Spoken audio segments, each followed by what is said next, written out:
নমস্কার, ইসিসিএন খবরে আপনাদের স্বাগত। আপনাদের সাথে আমি অন্তরা। বিস্তারিত খবরে যাওয়ার আগে শুরুতেই হেডলাইন্স।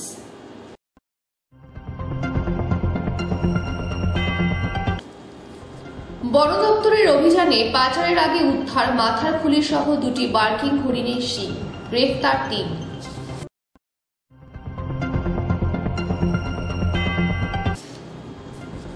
জলপাইগুড়ি শহর জুড়ে আচমকায় তামাক বিরোধী অভিযানের স্বাস্থ্য দপ্তর।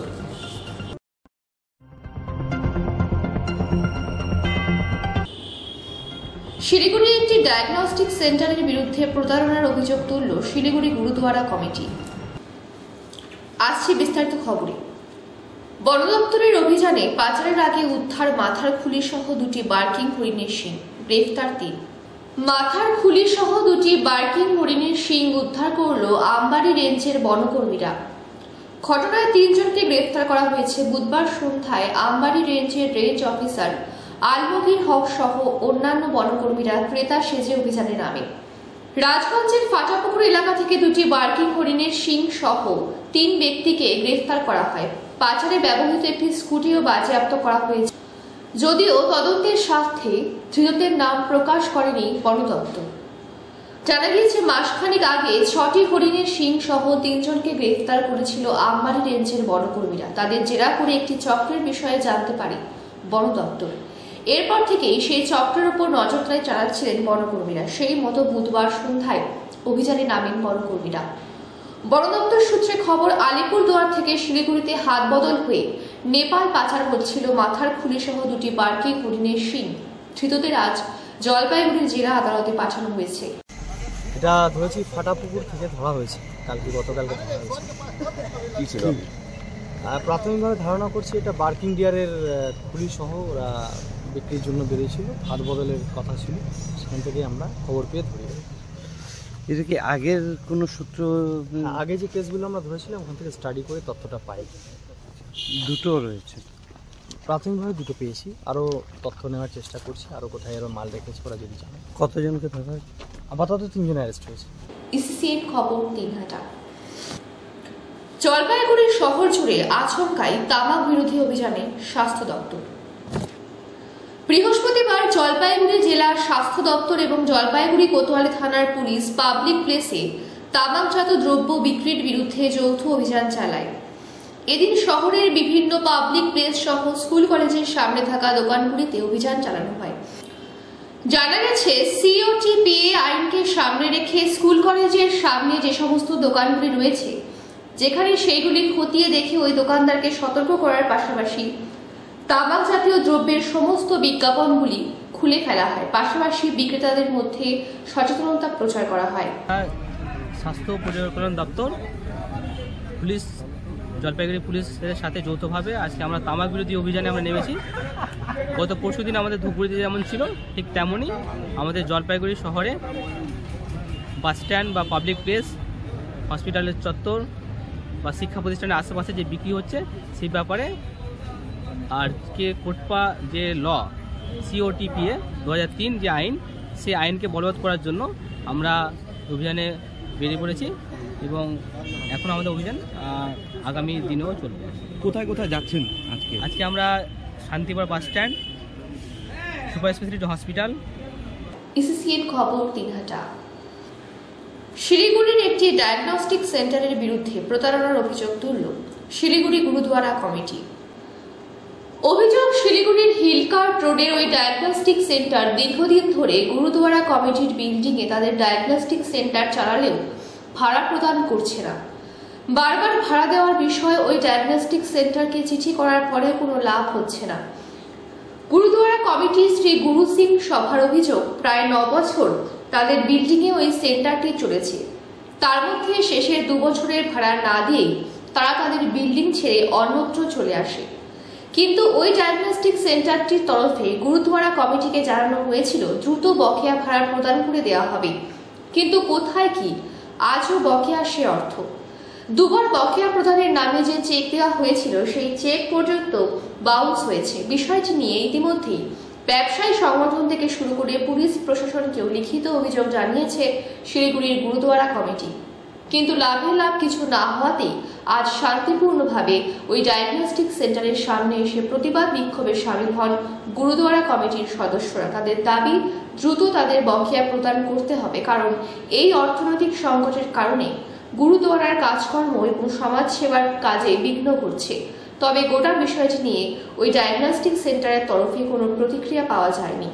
এখানে আমরা দাঁড়িয়ে আছি, ওরা আমাদের এই জায়গা আসার আগে আমাদের গুরুদ্বারা বিল্ডিং, যেটা কি একটু এগিয়ে গিয়ে 4-5টা বিল্ডিং বাদ দিয়ে লায়ক ভবনের ঠিক পাশে আমাদের যে গুরুদ্বারা বিল্ডিংটা আছে, যেখানে নিচে মোবাইল ক্লিনিকে, তার উপরে রামা ডায়াগনস্টিক সেন্টার ছিল। সেখানে ওনারা 9 বছর ভাড়াটিয়া ছিল। শেষের দিকে ওরা প্রায় 1.5 বছর মতো আমাদের ভাড়া বাকি থেকে গেছিল। তখন ওরা বললো যে আমরা এখন পয়সা নেই, আমরা নতুন জায়গা নিয়েছি, টাকার অভাব আছে, আমরা পরে টাকা দিয়ে দিব। তারপরে খুব অনেক দিন ওরা টাকা পয়সা দেয় না, করতে ওরা আমাদেরকে 15টা চেক দিয়েছিল।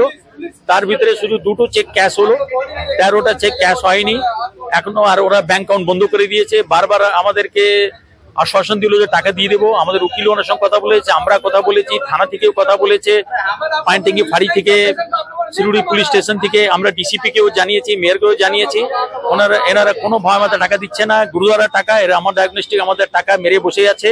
আমরা তাই গুরুদ্বারা থেকে একটা পিসফুল প্রটেস্ট করতে এসেছি যে আমাদের টাকা এখানে পেমেন্ট করুক। এটা সংস্থার টাকা, ধর্মস্থানের টাকা। আর এত ব্যবসা করছে এখানে, ইচ্ছা করে টাকা মেরে বসে আছে, টাকা দিচ্ছে না। 50 বার কমসে কম আমাদের ডেট দিয়েছে, কিন্তু টাকা দেয়নি। চেক ডিজনেরও হয়েছে। আমাদের 19,08,000 মতো টাকা আমাদের বাকি আছে এখনো, সেই টাকাটা দিচ্ছে না। ধর্মস্থানের টাকা, এটা কারো পার্সোনাল টাকা না, কারো বিজনেসের টাকা না। এই যেই জায়গার টাকাটা আছে, সেই গুরুদ্বারের জায়গা, তার টাকাটা বারবার বলা সত্ত্বেও টাকা দিচ্ছে না, শুধু আমাদের ধোকা দিচ্ছে এটা। তাই আমরা এখানে পিসফুল প্রোটেস্ট করতে এসেছি। আমরা মিডিয়াকেও জানিয়েছি, আর থানায় কমপ্লেন করা আছে, আমাদের কমপ্লেন জানা আছে। আমরা ডিসিপি কে, আমরা অলরেডি আমাদের ডিসিপি কে জানা আছে, চিঠি রিসিভ করা আছে, এখানে চেকের কপিগুলো আছে, ওনার চিঠি আছে যে আমরা টাকার পেমেন্ট করব, সেই সব আমাদের কাছে এখানে আছে। ইসিসিএন খবর, দিনহাটা। সড়ক দুর্ঘটনায় আহত হলো 6 পর্যটক সহ জিপসি চালক। মেটেলি ব্লকের বাতাবাড়ি এলাকার ঘটনা। আহত পর্যটক ও জিপসি চালককে প্রথমে চালসার মঙ্গলবাড়ি গ্রামীণ হাসপাতালে নিয়ে যাওয়া হলে সেখান থেকে তাদের মাল সুপার স্পেশালিটি হাসপাতালে রেফার করা হয়। জানা যায়, এদিন ভোরে মূর্তি এলাকার একটি বেসরকারি রিসর্ট থেকে কলকাতার তমলুক এলাকার 6 জন পর্যটক নিয়ে জিপসি গাড়িটি লাচাগুড়ির দিকে যাচ্ছিল। যাওয়ার পথে বাতাবাড়ি দিঘির পাশ সংলগ্ন এলাকার জাতীয় সড়কে দাঁড়িয়ে থাকা ট্রাক্টরের সাথে জিপসি গাড়িটির ধাক্কায় জিপসি গাড়িটি দুমড়ে মুচড়ে যায়। জিপসি চালক সহ 5 পর্যটক আহত হয়। খবর পেয়ে মেটেলি থানার পুলিশ এসে ট্রাক্টর ও জিপসি গাড়িটিকে উদ্ধার করে নিয়ে যায়। এদিন ঘটনার খবর পেয়ে এলাকায় পৌঁছন রিসর্ট মালিকদের সংগঠন গরুমারা ট্যুরিজম ওয়েলফেয়ার অ্যাসোসিয়েশনের সম্পাদক সোনা সরকার, সভাপতি তজমুল হক সহ অন্যান্যরা। বর্তমানে আহতরা মালবাজার সুপার স্পেশালিটি হাসপাতালের চিকিৎসাধীন রয়েছে। ইসিসিএন খবর, দিনহাটা। ডাম্পিং গ্রাউন্ডে কাজে ব্যবহার্য মেশিন, বিভিন্ন যন্ত্রপাতি সুরক্ষিত রাখতে তৈরি হয়েছে 3টি নিজস্ব গুদামঘর।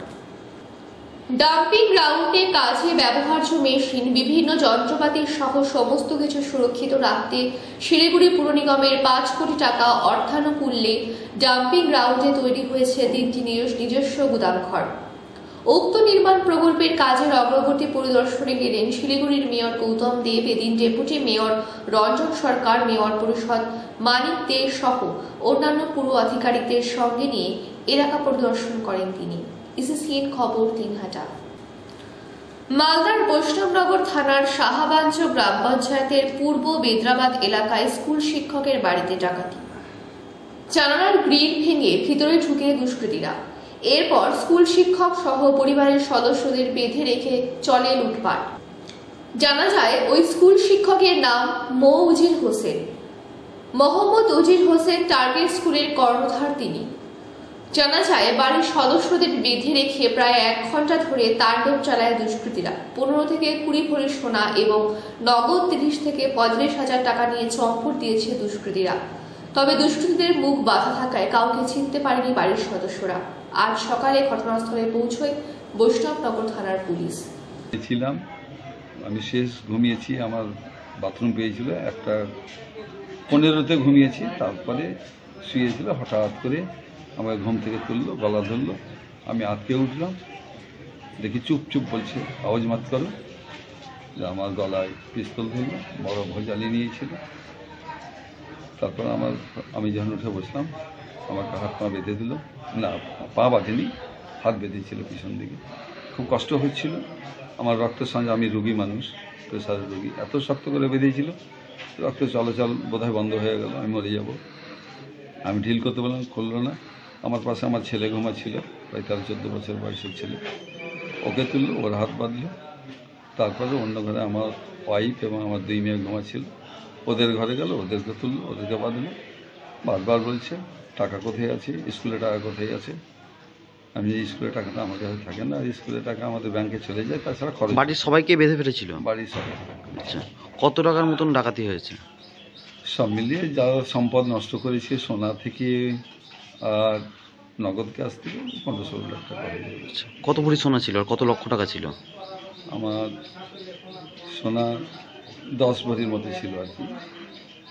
আর নগদ ক্যাশ তো ওইভাবে গনে রাখি না, তবে হবে 1-1.5 লক্ষ টাকা হবে। হঠাৎ করে এসে আমাদেরকে উঠালো, মাথায় বন্দুক ধরে নিল, বড় বড় তলোয়ার ছিল, চাকু ছিল, বলছে যে টাকা কোথায় বল, টাকা কোথায় বল। আম্মাকেও জিজ্ঞেস করলো। তারপর আমি বললাম যে আমরা তো জানি না, আমরা হোস্টেলে থাকি। তো বললো যে জানি যে তুই হোস্টেলে থাকিস, যে তোদের কোনো ক্ষতি করব না, শুধু বল যে তোদের টাকা পয়সা গয়না কোথায় আছে। সেই সময় মনে হচ্ছে কাঁদবো না কি করব কিছুই বুঝতে পারছি না, এতটা আতঙ্ক হয়ে গেছে। কি করবো, আমাদের মুখ বেঁধে দিয়েছিল, হাত বেঁধে দিয়েছিল। জেবা তাহসিন, ইসিসিএন খবর, দিনহাটা। ইসিসিএন খবর এখনকার মতন এই পর্যন্তই। আপনারা দেখতে থাকুন ইসিসিএন খবর, সবার মাঝে সবার সাথে।